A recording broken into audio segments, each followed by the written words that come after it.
Assalamualaikum warahmatullahi wabarakatuh. Perkenalkan, nama saya Ratna Puspitasari dari Prodi Pendidikan Ekonomi kelas malam dengan NIM 1871539.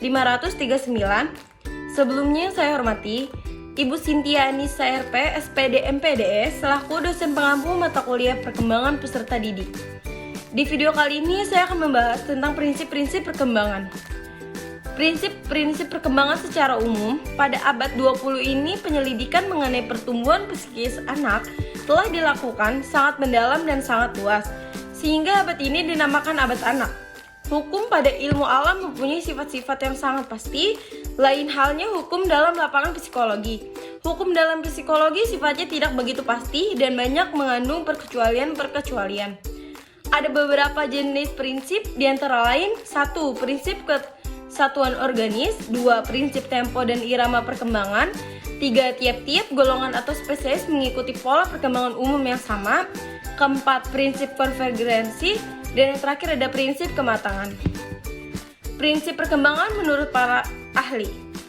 Prinsip perkembangan menurut Herlock tahun 1991 merupakan ciri mutlak dari pertumbuhan dan perkembangan yang dialami oleh seorang anak.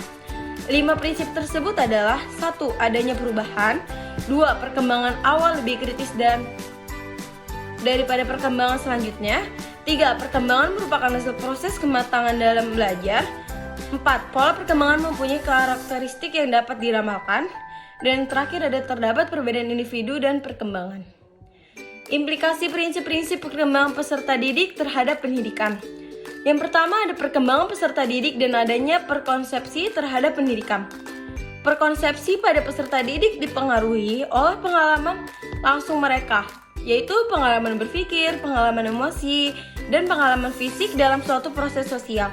Pada dasarnya ada prakonsepsi yang telah sesuai dengan kebenarannya jika ditinjau dari segi keilmuan. Tetapi ada juga prakonsepsi yang mereka miliki yang belum sesuai dan bahkan dapat berkembang menjadi miskonsepsi. Yang kedua ada perkembangan peserta didik di usia remaja dan miskonsepsi yang mereka miliki dan hubungannya terhadap pendidikan. Ada implikasi yang harus diperhatikan dalam kaitan perkembangan mereka ini. Misalnya, yang pertama ada ketika akan mengenalkan konsep baru, sebaiknya mulailah dengan contoh-contoh yang telah mereka kenal.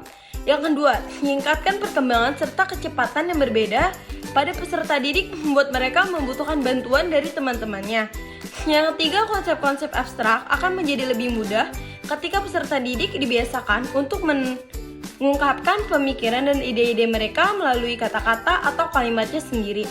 Yang keempat, guru dapat mengalahkan proses berpikir deduktif-induktif dalam setiap pembelajarannya untuk membuat siswa semakin meningkat perkembangan kognitif. Kesimpulannya adalah pertumbuhan berkaitan dengan perubahan kuantitatif, yaitu peningkatan ukuran dan struktur. Tidak saja anak menjadi lebih besar secara fisik, tetapi ukuran dan struktur dalam otak meningkat. Sedangkan perkembangan berkaitan dengan perubahan kualitatif dan kuantitatif yang merupakan deretan progresif dari perubahan yang teratur dan koheren. Sekian presentasi dari saya, kurang lebihnya mohon maaf. Wassalamualaikum warahmatullahi wabarakatuh.